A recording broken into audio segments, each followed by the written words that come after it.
ملک کے اندر اور دنیا میں ہمارا مقابلہ علم کے میدان میں ہے، اور آج بھی میں نے لکھا ہے کہ کچھ لوگوں کو پریشانی لاحق رہتی ہے کہ اتنے مدارس، اتنے علماء کہاں جاتے ہیں۔ میں نے لکھا ہے کہ یہ اب بھی کم ہے، اور ہمیں ملک کے اندر اور باہر رجال کار کی اور بھی شدید ضرورت ہے۔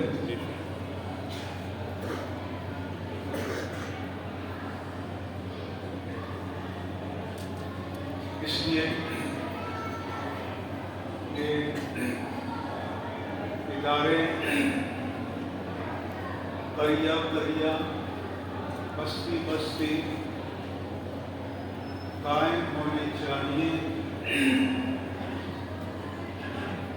جب تک یہ دنیا قائم ہے،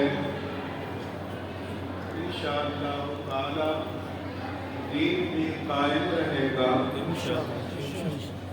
اور دین قائم رہے گا تو دینی مدارس و جامعات کی ضرورت بھی باقی رہے گی۔ صرف آپ کی ذمہ داری یہ ہے کہ جعلی عاملوں، بد عمل اور بے عمل پیروں کو ہر وسائل صرف کرنے کے بجائے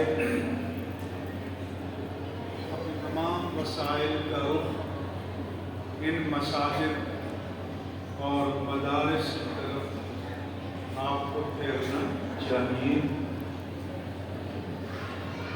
اپنے بچوں کو بھی تعلیم کے لیے ان اداروں میں داخل کرنا چاہیے، کیونکہ یہ جو میڈیا ہے، سوشل میڈیا ہے، اس نے بڑی تباہی مچائی ہوئی ہے۔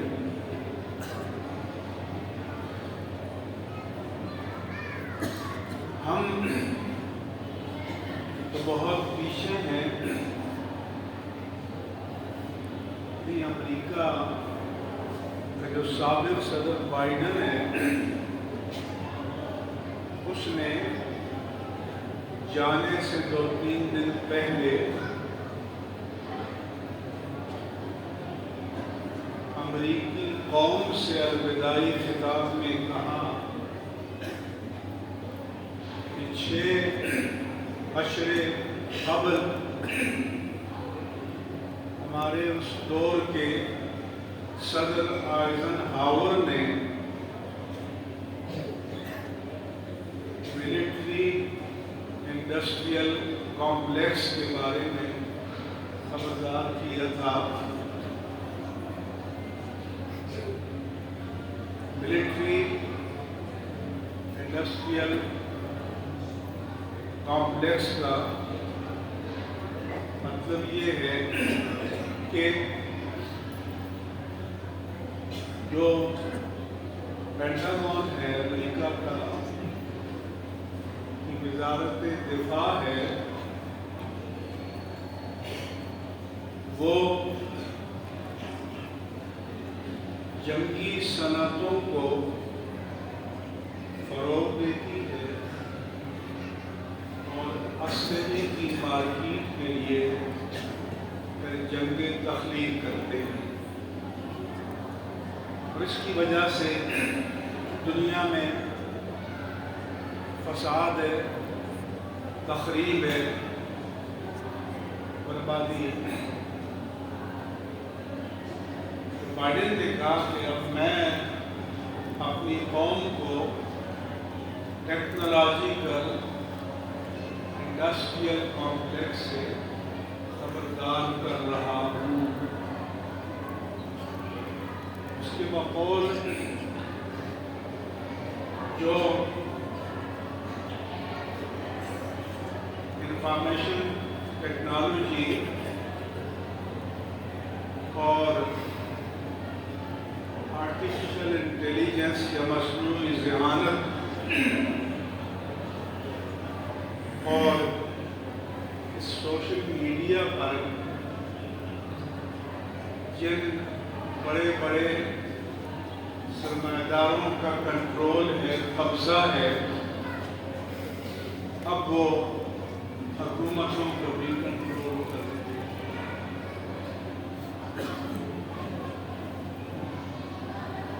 ٹویٹر کے مالک اور ٹیسلا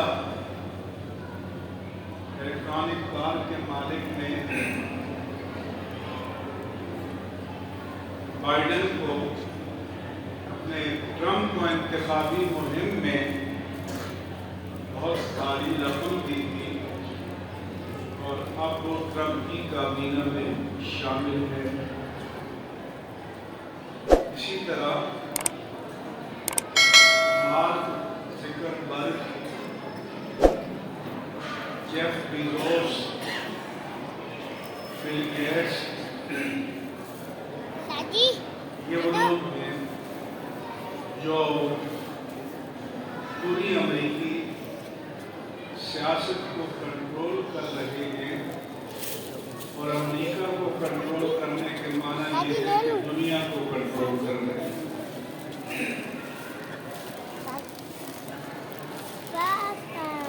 اور لیکن چند دن پہلے آرٹیفیشل انٹیلیجنس میں چین نے اپنی ایک ایپ ڈیپ سیک لانچ کی جس نے امریکہ کو بھی حیرت میں ڈال دیا. امریکہ جس چیز کو $50 میں بیچ رہا تھا، اس سے زیادہ معلومات پر مشتمل چین نے $0.25 میں $0.67 میں لانچ کر دی. امریکن حیران ہیں. دنیا اس میدان میں بہت آگے جا رہی ہے، اور یہ بھی سوال اٹھایا جا رہا ہے کہ جب سب کام مصنوعی ذہانت کرے گی، روبوٹ کریں گے، تو پھر انسان کا کوئی مصرف رہ جائے گا یا نہیں رہ جائے گا؟ آگے چل کر کیسے حالات پیدا ہوں گے؟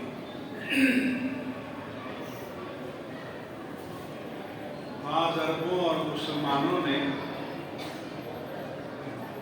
بائیڈن سے ناراض ہو کر، کیونکہ اس نے اسرائیلی نسل کشی کی مدد کی، تو ٹرمپ کو ووٹ کیا، اور ٹرمپ کا بیان آیا کہ غزہ کی پٹی پر ہم قبضہ کریں گے اور وہاں سے فلسطینیوں کو نکال دیں گے.